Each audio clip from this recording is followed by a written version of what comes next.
Some of you may remember back on January 4th, we went down to Indiana and picked up a rescue dog. She's Maggie, and she's a Bichon Frise, and she's just bonding with us. And in fact, she didn't want me to go out to the garage without bringing her along. Just a lovable dog. She does need a grooming, but we have to get back into the rotation with our groomer. We're out here because we have a little something to take a look at. Let's see if I can get it down there. I have to do things a little strange. Okay.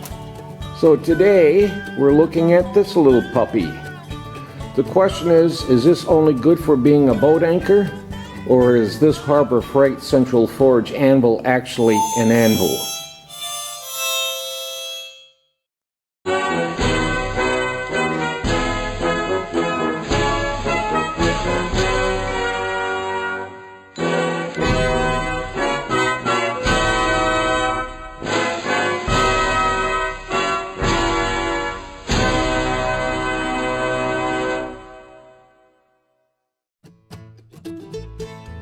I'm Scott Babe. They call me the old farmer. Roughly $1 a pound for a good boat anchor, not a bad price.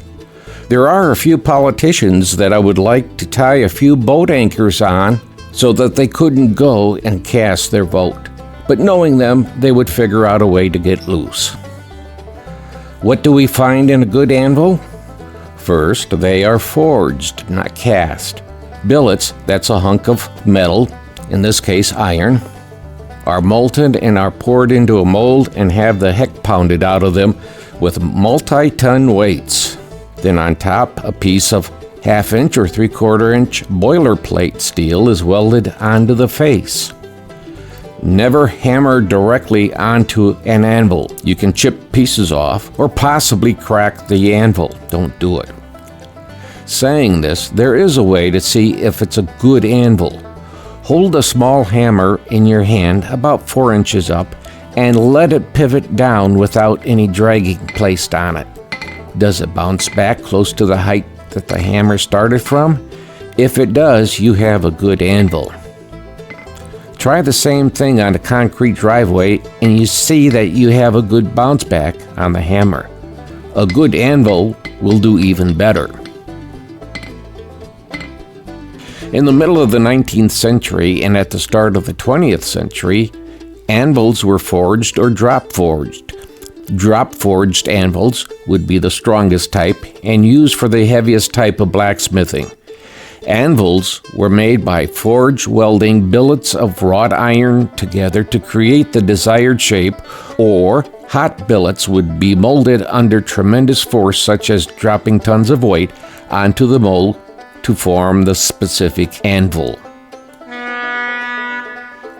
Different manufacturers use slightly different methods in how the forging process would occur to create a specific brand name anvil. Cast iron anvils with steel faces were common for those that need a less expensive or for doing lighter work that did not need the additional strength found in a drop-forged anvil. For example, a watchmaker or jeweler might never need a drop-forged anvil for the work they do. Later in the 20th century, two-piece forms were cast with a tempered plate attached on the top. This made for a lower-priced, but also lesser quality anvil. This is why antique anvils that are in good shape physically still get good prices that can be even higher than an anvil made today. Some names from the past are Trenton Blacksmith, Peter Wright, Vulcan, Winchester, Colt, Rowe Foundry, and Armitage are just some of the names from history. Types of anvils are blacksmith, farrier, cooper, cutlers, chainmakers, armorers, saw tuners, coachmakers, and jewelers are the more common areas where anvils are used. Some of the more common parts of an anvil are pritchel, hardy hole, face, drop, table, horn, throat, body, waist, shoulder, feet, and base. There are almost as many types of anvil designs as there are pizza styles. If something is hammered, sometimes hot, sometimes cold, there is an anvil created to make the job easier. I still haven't seen a design of an anvil that could be used to pound our officials into using common sense. Let me know if you have one. It could be priceless. So now that we know a bit about anvils, let's take a look at the Harbor Freight Central Forge anvil. There is no doubt whatsoever that this anvil would make an excellent boat anchor. There's no debate about that. In fact, most of the larger anvils would make an excellent boat anchor. I would just hate to see a good anvil used as one. There is debate on whether this is nothing more than a blob of metal shaped like an anvil. So let's take a look at the Harbor Freight specs on this hunk of metal.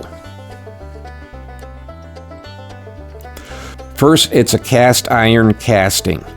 It looks to me that it was molded in a sand form, similar to many cast iron skillets and Dutch ovens. The specifications seem to be very lacking. Basically, it says it's cast iron and heavy. The rest is pretty much left up to the imagination. So let's unpack this puppy and put it through its paces. There have been claims by some who have purchased this anvil that it's patched with automotive body filler or wood putty. More later when we get to the reviews.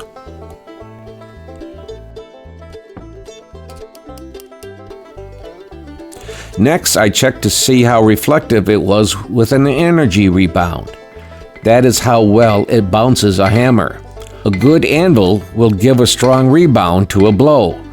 That's why you see it said that a soft metal object should be between the hammer and the anvil so that you don't damage the anvil. I am lightly bouncing the hammer. As you can see, there is very little bounce on the anvil. That means you have to work harder to complete your task of shaping an object. Also, it means that the anvil can be deformed from the many properly executed hammer blows. I have a couple of pans that spin on the cook stove top. That means there is a bulge in the bottom of the pan. I wanted to heat the pan first, in this case a high carbon wok, to help soften the steel a bit. However, the garage was too cold to light a propane torch, so I hammered it cold. This takes much more effort and has nothing to do with the quality of an anvil. I did get the side-to-side rocking out of it. There is still a bit of front-to-back rocking left in it. I'll try again later when I can heat the wok. The second pan is cast iron, and I didn't even try being as cold as it is. This is mid-February 2021 with temperatures hovering around 0 to the mid-teens on the Fahrenheit scale. Now that we have played around with this anvil, let's see what some of the reviews say. I picked 5 of the 5-star ratings and 6 of the 1-star ratings.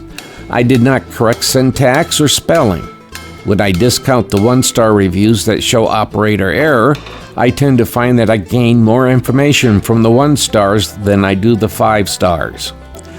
Let's see what the reviews say about the anvil. This is the overall ratings of the anvil. It shows how many commented and what the range of the reviews are. First, let's see what we have in the 5-star reviews.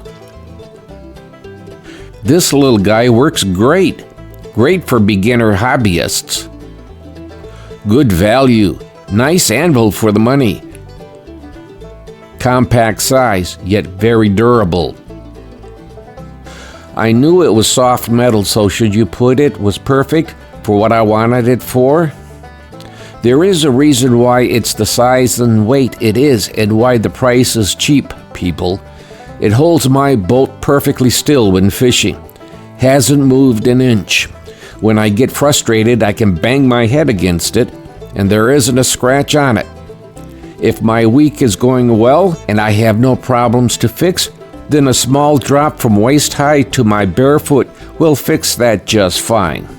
If my body disappears, I know that one of these anvils won't keep it submerged for more than a day, and that's why I gave it a 2-star. Can't beat it for the price. Not something I need often, but when I do, it comes in handy. Good tool for the price. Awesome anvil. Great anvil. Very durable. Can take punishment. Best price I've found. Now let's take a look at the 1-star ratings. Perfect. This will definitely kill a roadrunner. Cheap and soft. Dented very first hit with a hammer. It dents easily. This thing can't take a hit from a 16-ounce hammer without denting. Waste of money. I have been very happy with every item I have bought from Harbor Freight. I have been buying tools from them since they were a mail order catalog back in the early 90s. Very disappointed. Bought this anvil to use for peening rivets on small items. Had to move back to my previous process. With every strike of the hammer, I simply put a dent in the anvil. Voids in casting filled with automotive body filler. If you can break a chunk off this vise, you will find that they hide any voids in the casting with automotive body filler and then paint right over it. Let me say, if this is true, there could be legal ramifications involved here. Lots of casting voids. I will preface by saying I am nowhere near an experienced blacksmith, but I do know a few common sense things.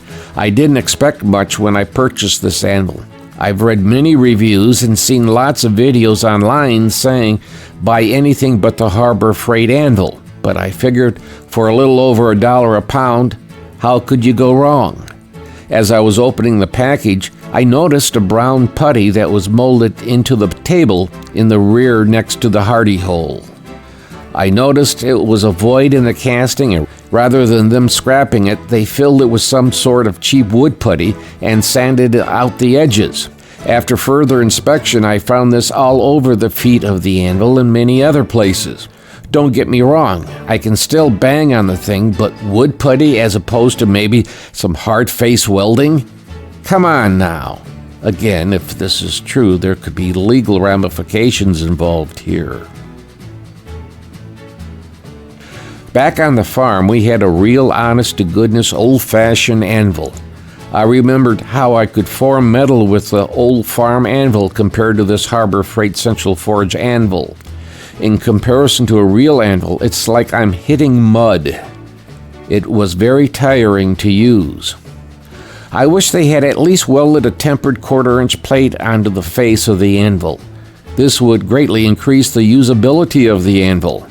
There is enough mass for an anvil if the face had been made from tempered boilerplate. Then this would be good for many projects. So does this anvil work? Yes. Do I like it? No. Unless you have to get an anvil now and your budget is tight, look elsewhere after reviewing what is a good anvil. If it's not heavy-duty blacksmithing, a tempered cast steel anvil may be good enough for your needs. For banging on pots and pans to straighten the bottom, the Central Forge anvil will work, but it will take some effort.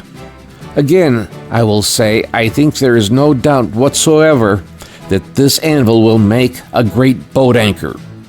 It may be time for Harbor Freight to improve the larger anvils. This would be all right if it was a 10-pound anvil doing light work, but an anvil this size should be made from better materials.